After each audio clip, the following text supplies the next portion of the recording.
ہے کہ انسان اللہ کے ہونے کا یقین کرتا ہے، لیکن اس کے ساتھ ساتھ یہ بھی مانتا ہے کہ اس کے سامنے ایک دن جواب دہ بھی ہونا ہے، پھر بھی اس سے گناہ سرزد ہو جاتے ہیں۔ ایسا کیوں ہے؟ اس کا ایک حل تصوف نے دیا ہے۔ آپ کے پاس اس کا کیا حل ہے؟ آپ تصوف کی ان تعبیروں کو نہیں مانتے جو عمومی طور پہ تصوف کی جانی پہچانی تعبیریں ہیں۔ انسان کو اللہ تعالیٰ نے ارادہ اور اختیار دیا ہے، امتحان میں ڈالا ہے۔ یہ ماننے کے بعد بھی انسان کے اندر خواہشیں ہیں، رغبات ہیں، وہ غلبہ پا لیتی ہیں۔ یہ اگر خواہشوں اور رغبات کو اللہ تعالیٰ روک دیتے تو پھر تو امتحان ختم ہو جاتا۔ تو اس کشمکش میں بعض اوقات انسان باوجود اس کے کہ وہ جانتا ہے کہ میرا ایک پروردگار ہے، جانتا ہے مجھے اس کے سامنے پیش ہونا ہے، پھر بھی غلطی کرتا ہے، پھر بھی کوتاہی کرتا ہے۔ تو یہ انسان کو جو ارادہ اور اختیار دیا گیا اس کا ظہور ہے۔ اپنے آپ کو بہتر کرنا یہ ٹارگٹ ہونا چاہیے۔ گناہ سے آپ مکمل طور پر بچ جائیں یہ ممکن ہی نہیں ہے، غلطی ہوگی، کوتاہی ہوگی۔ ہمیں جو تعلیم دی گئی ہے وہ یہ ہے کہ جب احساس ہو جائے کہ کوتاہی ہو گئی ہے، جب معلوم ہو غلطی ہو گئی ہے، تو بندہ اپنے پروردگار کی طرف لوٹے۔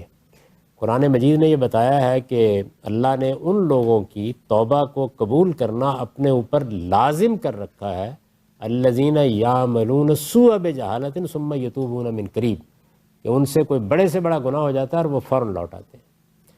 تو اللہ تعالیٰ توبہ کی دعوت دیتا ہے، اسی کی طرف بلاتا ہے۔ غلطیوں سے پاک نہ میں ہوں نہ کوئی اور ہو سکتا ہے، یہ تو اللہ کے پیغمبر ہی ان سے پاک رہے۔ اس لیے ہم گناہ گار انسانوں کو اللہ پر ایمان کو زندہ رکھنا چاہیے، تازہ رکھنا چاہیے، اور کوشش کرنی چاہیے کہ جہاں غلطی ہو جائے وہاں ہم اپنے رب کی طرف لوٹ جائیں، جہاں کوئی کوتاہی ہوئی ہے اس کی تلافی کرنے کی کوشش کریں۔ یہ جد و جہد ہے جو مرتے دم تک کرنی ہے۔ اس کے لیے اپنے آپ کو تربیت کرنا پڑتا ہے۔ تربیت کے لیے قرآن مجید نے یہ بڑی وضاحت کے ساتھ بتا دیا ہے کہ سب سے پہلی چیز تو یہ ہے کہ آپ اللہ تعالیٰ کے منشا کو خوب جان لیں اور آپ کو اللہ کی معیت حاصل رہے۔ یہ قرآن مجید سے حاصل ہوتی ہے، یعنی اللہ تعالیٰ نے اپنی کتاب نازل کر رکھی ہوئی ہے۔ یہ کتاب صرف دعوت کی کتاب نہیں ہے، یہ انسان کی تربیت کرتی ہے، اس کا ہاتھ پکڑتی ہے۔ اس کے ساتھ ایک زندہ تعلق قائم کیجیے۔ اس کے لیے کسی اور جگہ جانے کی ضرورت نہیں۔ قرآن مجید کا سادہ ترجمہ کوشش کریں کہ ہر شخص ہفتے ہی میں اگر 2 گھنٹے نکال سکتا ہے تو بہت غور کے ساتھ اس کو پڑھے، تو قرآن مجید پھر بہت سے معاملات میں اصلاح کا کام کرتا ہے۔ دوسری چیز یہ ہے کہ یہ کوشش کریں کہ آپ مسجد میں جا کر نماز کا اہتمام کریں۔ تو مسجد کی روحانیت، مسجد کا ماحول، یہ انسان کے اوپر اثر انداز ہوتا ہے، اور اس طریقے سے ایسے لوگوں سے آپ کو واسطہ پڑتا ہے جو خدا کے دین کو سمجھنے والے ہوتے ہیں، تو کونوا مع الصادقین جس کو قرآن نے کہا ہے وہ چیز بھی حاصل ہو جاتی ہے۔ تو اللہ تعالیٰ کا بتایا ہوا طریقہ یہ ہے، اسی طریقے کو اختیار کرنا چاہیے۔ یہ طریقہ، اس میں کوئی شک نہیں ہے کہ یہ چشم زدن میں تبدیلی پیدا نہیں کرتا، لیکن پائیدار تبدیلی انسان کے اندر اسی سے آتی ہے، اور اس کو یہ اندیشہ بھی نہیں ہوتا کہ وہ کسی غلط راستے پر پڑ جائے گا، کیونکہ ہر وقت خدا کی کتاب اس کی رہنمائی کر رہی ہوتی ہے۔